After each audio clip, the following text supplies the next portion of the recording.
In the unforgiving West, a hunted widow with a baby on her hip finds not charity, but a dangerous partnership with a reclusive rancher, forging a love as wild and untamed as the land itself. The world is bleeding into shades of bruised purple and angry orange. Abigail, 23, face pale with exhaustion but eyes burning with a defiant fire, clutches her swaddled baby, Elsie, so tightly her knuckles are white. The wind, a cold and lonely predator, whips strands of her matted hair across her face. She stumbles into a hollow beneath the roots of an ancient cottonwood, a makeshift den hidden from a world that wants her gone. Elsie whimpers, a sound like a wounded bird. Abigail presses her lips to the baby's forehead, a silent vow echoing in the vast, hostile silence. She doesn't dream of rescue. She dreams of ammunition, of a door with a lock she holds the key to, of a fire she can build not just for warmth, but to burn down the past. This isn't just survival. It's a declaration of war against fate itself. And as darkness swallows the prairie, a lone rider appears on the ridge, a silhouette against the dying light. His presence a question she isn't sure she can afford to answer. Part 1. The Devil's Bargain. The silence of the prairie was a liar. It promised peace, but delivered only a waiting dread. For 3 days, that silence had been Abigail's only companion, besides the fitful cries of Elsie. The half-biscuit she'd scavenged was a distant memory, her hunger a dull, constant ache that sharpened her senses. Every rustle of sagebrush was a threat, every shadow a phantom from the life she'd fled. The town of redemption had offered none. Its name was a bitter joke spit from the mouths of men who slammed doors in her face. Try the church, one had grunted, but she knew better. God had left this part of the country long ago. She had followed the dusty track out of town, her boots, already worn, now grinding blisters into her heels. She was a ghost haunting the edge of civilization, a woman erased by circumstance. The hollow by the creek was a grave she'd crawled into willingly. It was damp and smelled of decay, but it was hers. She had wrapped her thin shawl around herself and Elsie, a fragile shield against the encroaching night. Sleep was a luxury, a surrender she couldn't afford. That's when she saw him, the rider on the ridge. Jedediah Carver, 35, weathered face, eyes the color of a stormy sky, sat atop his horse, as still and silent as a stone marker. He wasn't a lawman. He wore no badge, just the weary mantle of a man who wrestled with his own demons. His ranch, a collection of tired buildings clinging to the land 3 miles out, was a place of self-imposed exile. He was checking his fence line, a ritual as old as his grief for the brother he'd buried 5 years prior. He'd seen the flicker of movement. A coyote, perhaps, but what emerged from the brush was no animal. It was a woman, fierce and fragile, with a baby clutched to her chest like a shield. Her eyes met his across the expanse, and in them, he saw not a plea for help, but a challenge, a dare. He nudged his horse forward, the creak of saddle leather unnaturally loud. "You're trespassing," he said, his voice a low rumble, like rocks grinding together. It wasn't an accusation, but a fact. Abigail pulled herself to her full height, which wasn't much. "The land doesn't belong to you any more than the sky does." A flicker of something, not amusement, but perhaps respect, crossed his face. He dismounted, his movements slow, deliberate. He was a big man, built of the same tough, unyielding material as the land itself. "This patch of it does, and I don't take kindly to strangers. I'm not a stranger," she shot back, her voice raw. "I'm a woman with nowhere else to go. There's a difference." She hated the tremor in her words, the weakness it betrayed. But then, Elsie coughed, a tight, dry sound that tore through Abigail's pride. Jedediah's gaze softened for a fraction of a second as it fell on the child. He looked from the baby back to the woman whose jaw was set like granite. He saw the desperation she tried so hard to conceal beneath layers of defiance. He saw himself in her eyes, the same haunted, cornered look of a soul fighting a battle no one else could see. "What are you running from?" he asked, his tone softer now. What makes you think I'm running? Because no one comes to this godforsaken place unless they are, he stated simply. He took a step closer. She flinched, pulling Elsie tighter. His heart, a thing he thought had turned to stone, felt a painful twinge. He stopped. I'm not going to hurt you. Men always say that, she whispered, the words stolen by the wind. He let the silence stretch, a testament to his patience. He wasn't like the men in town. He didn't offer pity, which was just another form of judgment. He offered something harder, something real.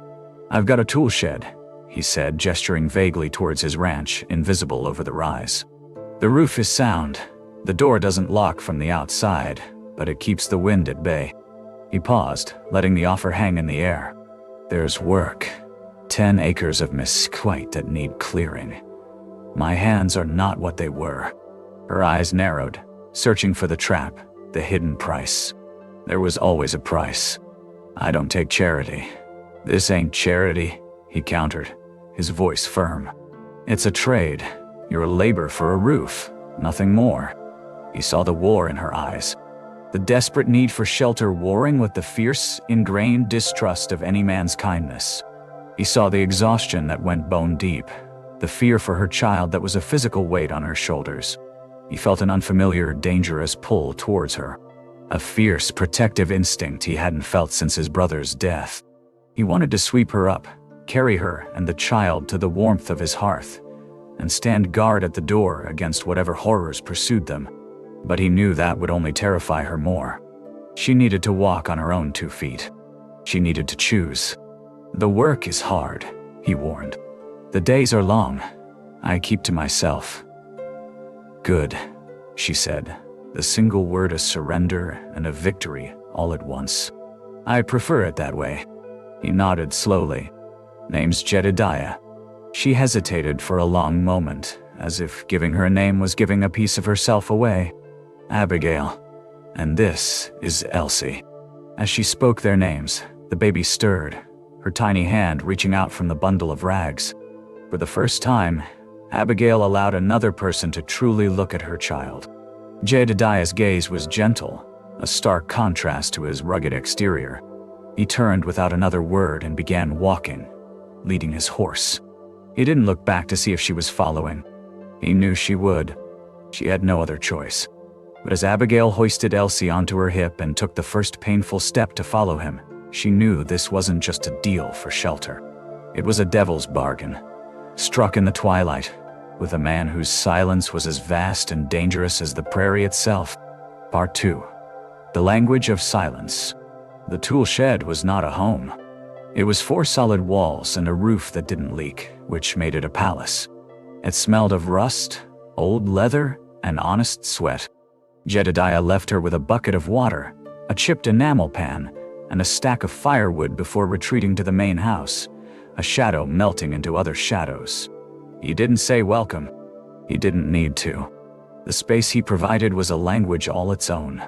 That night, Abigail built a fire. Not for cooking, she had nothing to cook, but for defiance. The flames pushed back the oppressive darkness, casting dancing shadows on the rough-hewn walls. She held Elsie close, humming a tune her own mother had sung, a melody of a softer, kinder world. The wind howled outside, clawing at the door, but inside, there was a pocket of warmth, a tiny fortress against the wilderness. Just as dusk settled completely, a soft knock came at the door. Not the hard, demanding rap of a man who felt entitled, but a hesitant tap that offered the choice of refusal. Abigail's heart leaped into her throat. She opened the door a crack, her body tensed to slam it shut. Jedediah stood there, a silhouette against the fading sky. He held a bundle in his arms. Figured the baby might want a blanket that doesn't scratch, he mumbled, not meeting her eyes. And bread. It's not fresh, but it's not stale. She stared at the offering, her mind racing. Kindness from a man was a currency she didn't know how to repay, and it often came with an unspoken interest rate she couldn't afford. But the sight of the thick wool blanket and the dark loaf of rye bread was a temptation her body couldn't deny. She reached out and took the bundle, her fingers brushing his. A jolt, like lightning, shot up her arm. His skin was rough, calloused, but there was a warmth there that had nothing to do with the temperature. "Thank you," she managed to whisper. He just gave a curt nod, tipped his hat, and disappeared back into the night. Inside, Abigail unwrapped the bundle as if it might contain a snake. But there was only the bread, a piece of smoked jerky, and the blanket, which smelled faintly of pine and wood smoke. It smelled of him. She ate slowly, rationing each bite, making sure Elsie had her fill of the softened bread. That night, for the first time in weeks, Elsie slept soundly, cocooned in the warmth of the new blanket. Abigail did not sleep. She sat by the dying embers of the fire, one hand resting on Elsie, the other never far from the heavy iron skillet that served as her only weapon. She listened to the sounds of the ranch, the sigh of the wind, the distant stamp of a horse, the creak of the main house. She was waiting for the other shoe to drop, for the moment the kindness would curdle into a demand. But it never came. At dawn, she was already outside, her promise of labor burning in her mind. She attacked the patch of thorny mesquite with a fury that was part desperation, part gratitude. The thorns tore at her hands, leaving bloody scratches on her palms and fingers, but she ignored the pain. Pain was an old friend. When Jedediah rode out on his morning circuit, he saw her. He paused his horse, watching her for a long moment. She didn't stop, didn't acknowledge him, just continued her relentless assault on the stubborn brush. He said nothing, but a single, sharp nod was his approval. That evening, a sack of potatoes appeared on the stump outside her door. The next day, a pail of fresh milk. No notes, no words, just provision. It was a silent conversation. He provided, she worked. It was a clean transaction, but it was becoming more than that. One afternoon, she found the hinge on the chicken coop gate broken. With a rusty nail she'd pulled from her own boot heel and a stubbornness that could rival iron, she fixed it. Later, she saw Jedediah examining her handiwork. Didn't know leather and spit could hold that strong, he muttered to himself, thinking she was out of earshot. Didn't know a man's kindness could either, she replied, startling him. He turned, and for the first time, their eyes met and held for more than a fleeting second. In his gaze, she saw a profound loneliness that mirrored her own. And in her eyes, he saw a strength that humbled him. The air between them crackled with an unspoken understanding. They were two solitary lighthouses, battered by the same storm, finding a strange comfort in each other's distant light. This quiet, this shared space where nothing was demanded and everything was earned, began to feel more like home than any place she had ever known. Her heart, a fortress of ice and fear, began to feel the first terrifying signs of a thaw. She was terrified of the warmth, of the way her breath hitched when he was near, of the way she found her eyes searching for his silhouette on the porch of the main house as dusk fell. Love was a weakness, a vulnerability she had sworn off forever. But as she watched him from afar, his broad shoulders set against the vast, empty landscape, she felt a wild, dangerous hope begin to take root in the barren soil of her soul. Part 3. The Ghost at the Gate. A month passed. The rhythm of the ranch became the rhythm of her life. Soon up to sundown, the work was a brutal, cleansing penance. Abigail had moved from the tool shed to the small, dusty bunkhouse, a space with a reel cut and a small iron stove. It wasn't a home, but it was a foothold.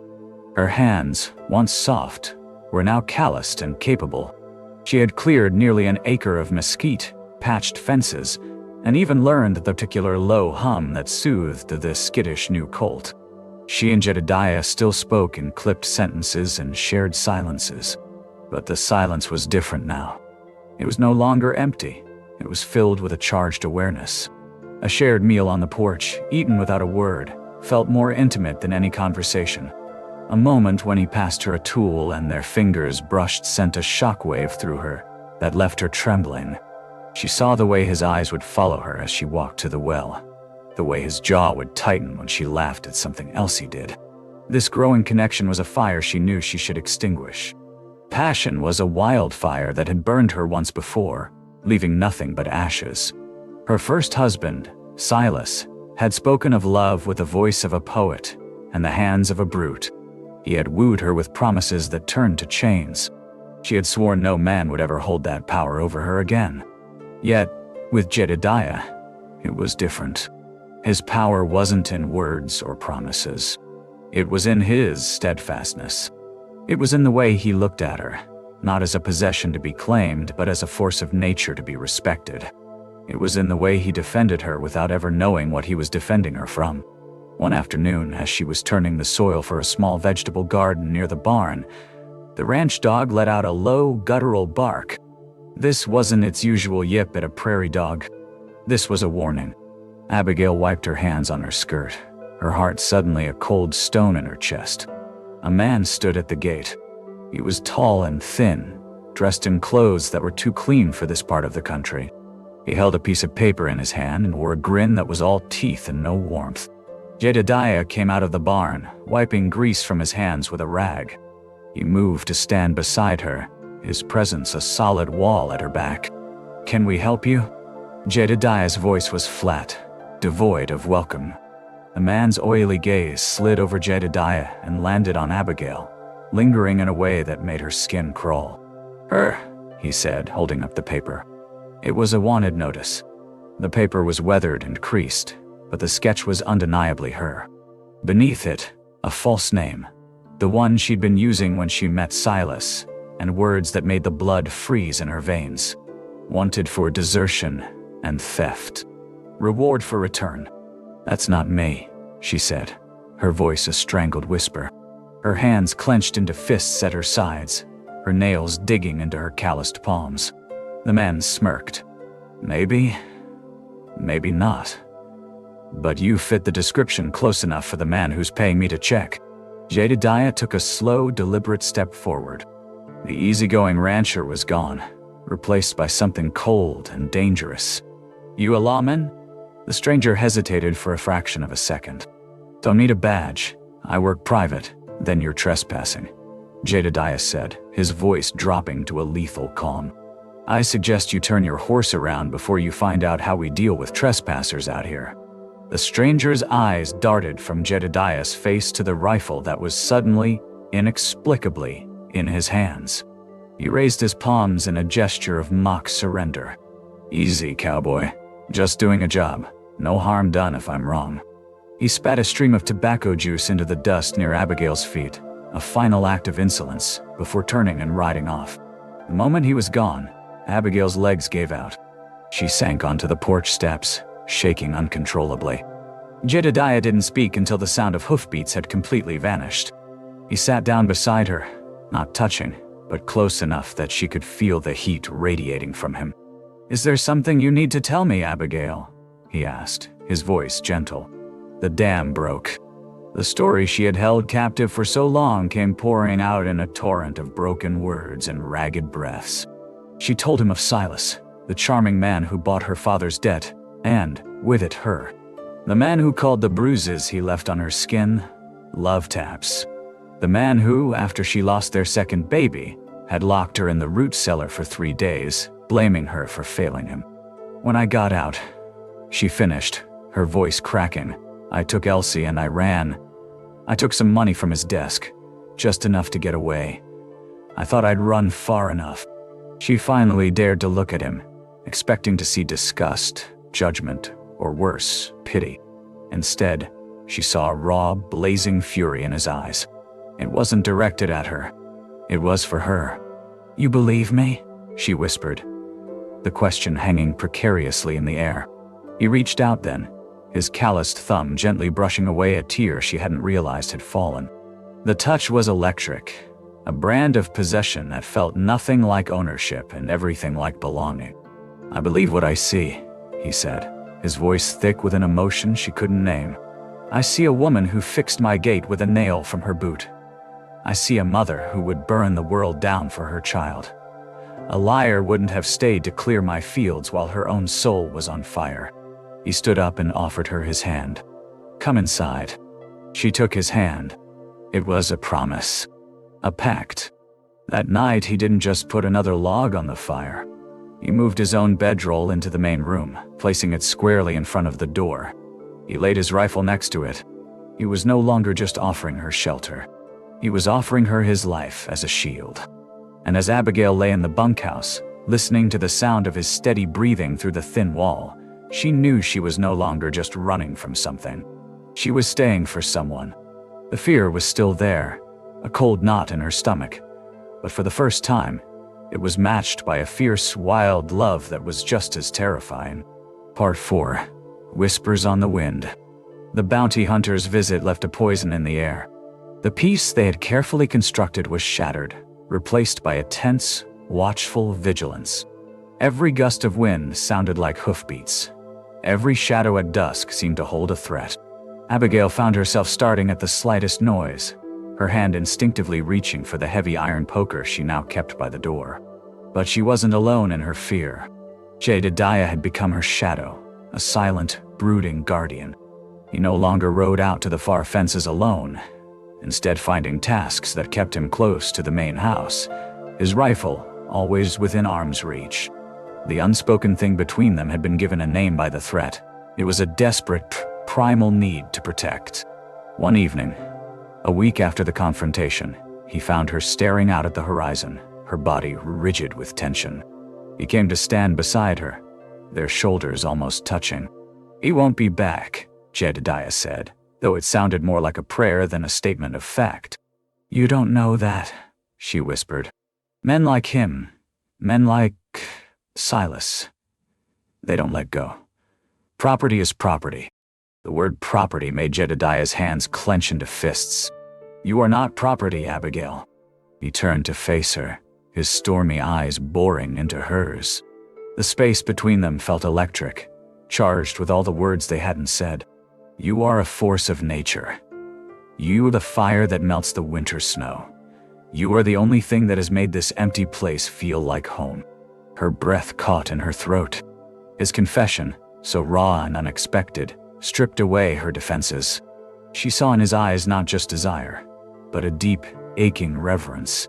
It was a look that cherished rather than coveted. "Jedediah," she began, but her voice failed her. He closed the distance between them, his large hands coming up to cup her face, his touch surprisingly gentle. "I will not let him take you," he vowed, his voice a low, fierce growl. "You will have to come through me, and I am a harder man to kill than he knows." And then he kissed her. It was not a gentle, tentative kiss. It was a kiss of desperation and defiance, a raw claiming in the face of a hostile world. It was the taste of dust and sweat and loneliness, and a love so fierce it bordered on pain. Abigail, who had sworn off such passion, found herself kissing him back with a ferocity that matched his own. It was a surrender that felt like a victory, a drowning that felt like finally learning to breathe. She wrapped her arms around his neck, pulling him closer, anchoring herself to him as the world spun away. The kiss broke, leaving them both breathless and shaking. He rested his forehead against hers, his eyes closed. "Abigail." He breathed her name like a prayer. That night, she did not return to the bunkhouse. She stayed in the main house, in his bed, wrapped in his arms. It was not a night of gentle lovemaking. It was a desperate, frantic collision of two lonely souls, a storm of passion that sought to burn away the fear and the past. In the darkness, they shed their armor, revealing the scars beneath. He traced the faint, silvery lines on her back, relics of Silas' cruelty, with a tenderness that made her weep. She kissed the jagged scar on his chest, a wound from a bar fight years ago, a testament to his own untamed past. They didn't speak of love. The word was too small, too tame for the wild elemental thing that had taken root between them. It was a bond forged in shared silence, tempered in mutual respect, and now ignited by a shared danger. Days later, the true test came. The sun had not yet risen when Abigail heard it, a single horse approaching steadily, not trying to be quiet. Her blood ran cold. She and Jedediah were out of bed in an instant, moving with the silent, practiced efficiency of soldiers. He grabbed his rifle. She grabbed Elsie, who was sleeping soundly in her small cot in the corner. But when Jedediah peered through the window, he lowered his rifle. "It's riderless," he said, his voice filled with confusion. A plain brown mare was tethered to their fence post, its saddlebags full. It was a ghost horse, appearing out of the dawn mist. With a shared look of trepidation, they went outside. The air was cold and still.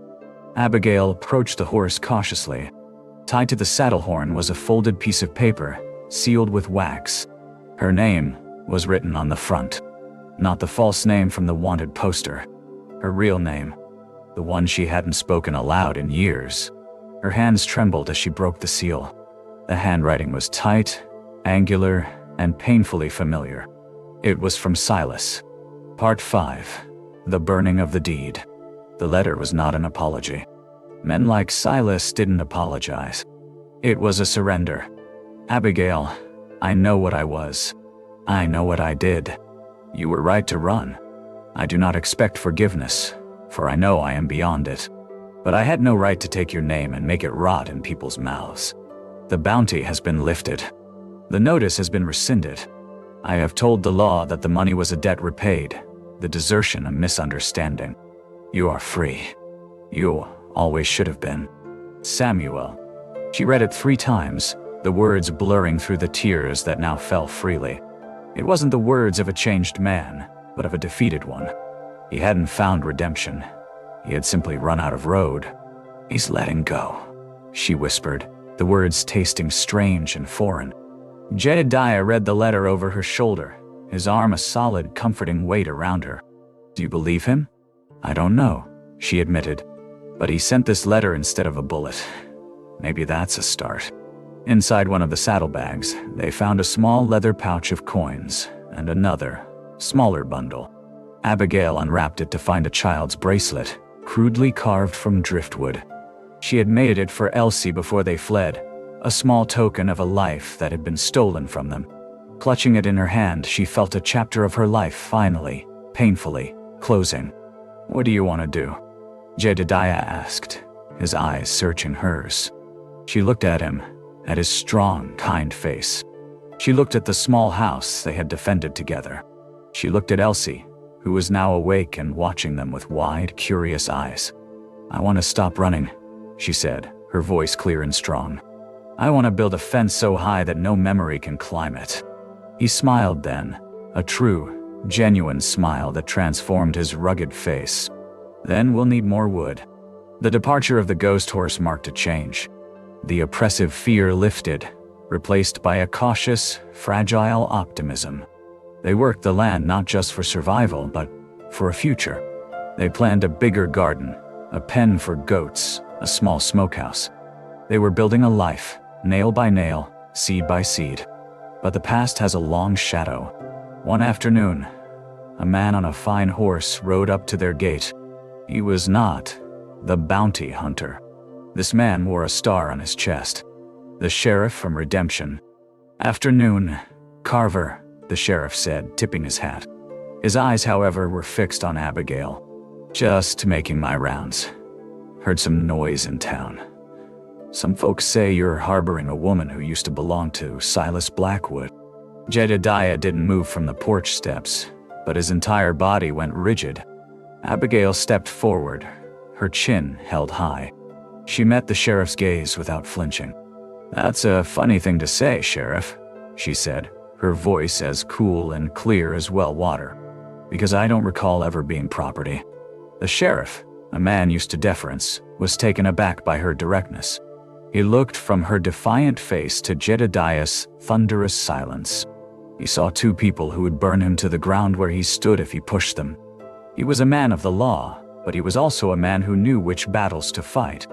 Just doing my due diligence, he mumbled, tipping his hat again. You folks have a good day.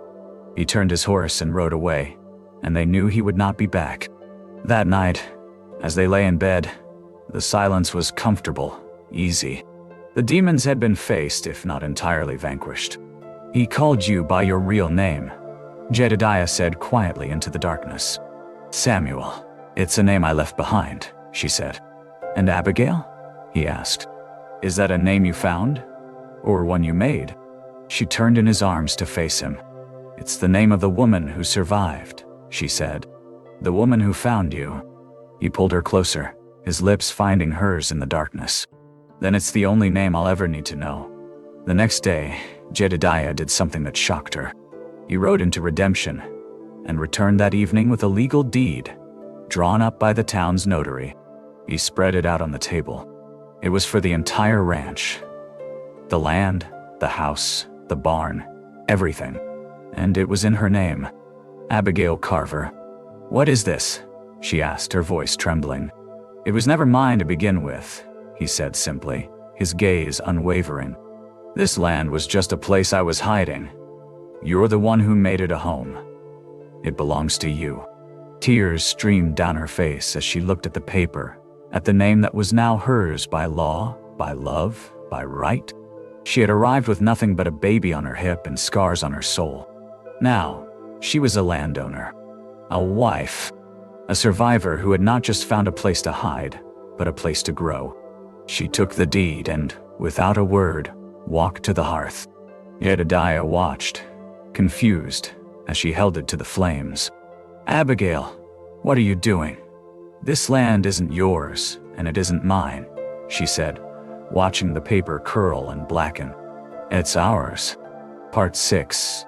Where Sunflowers Grow. Years passed like seasons on the prairie, each one leaving its mark. The harsh winters carved new lines around their eyes, and the bountiful summers blessed them with a peace they had once thought impossible. The ranch thrived. It was no longer a place of exile, but a place of life. The barn, once leaning, now stood straight and tall. The fields produced corn and wheat, and a small herd of cattle grazed peacefully on the land they had cleared together.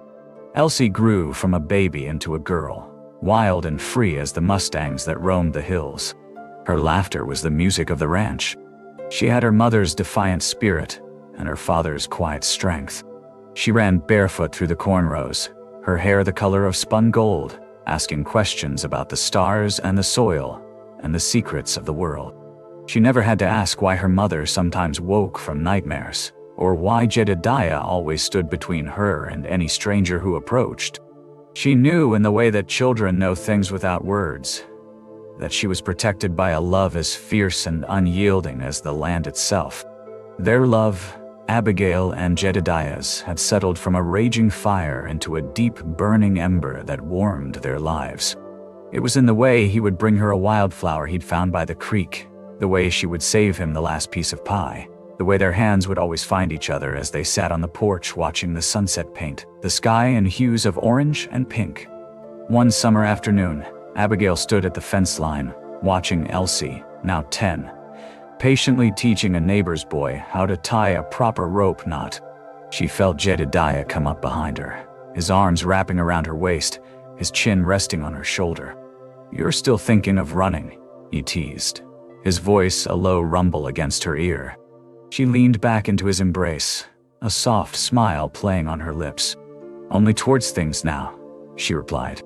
He held her tighter, his heart swelling with a love so profound it almost hurt. He looked at the woman in his arms, the woman who had walked out of the wilderness and taught him how to live again. He looked at their daughter, a testament to their shared future. And he looked at the sunflowers she had planted by the front door, which turned their faces to the sun each morning, a daily reminder that even in the hardest soil, beauty could grow. He had once been a man who asked for nothing and expected less, a man who had built walls around his heart to keep the world out. Abigail hadn't just torn down those walls. She had used the stones to build a foundation. She turned in his arms, her eyes, once filled with fear and desperation, now shining with a deep, abiding love.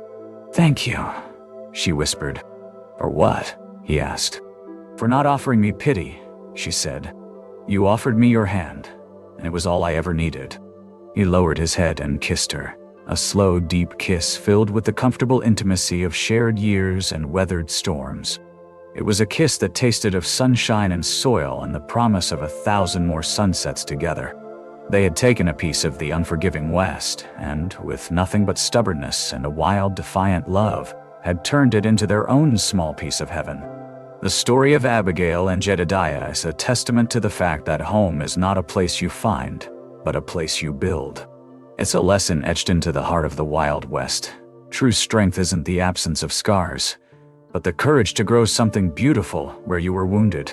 Theirs is one of the great Wild West tales, a story of resilience that defines Wild West history. If you were moved by their journey, please show your support. Like this video, share it with someone who needs a story of hope, and subscribe to Wild West Stories for more tales of the untamed human spirit.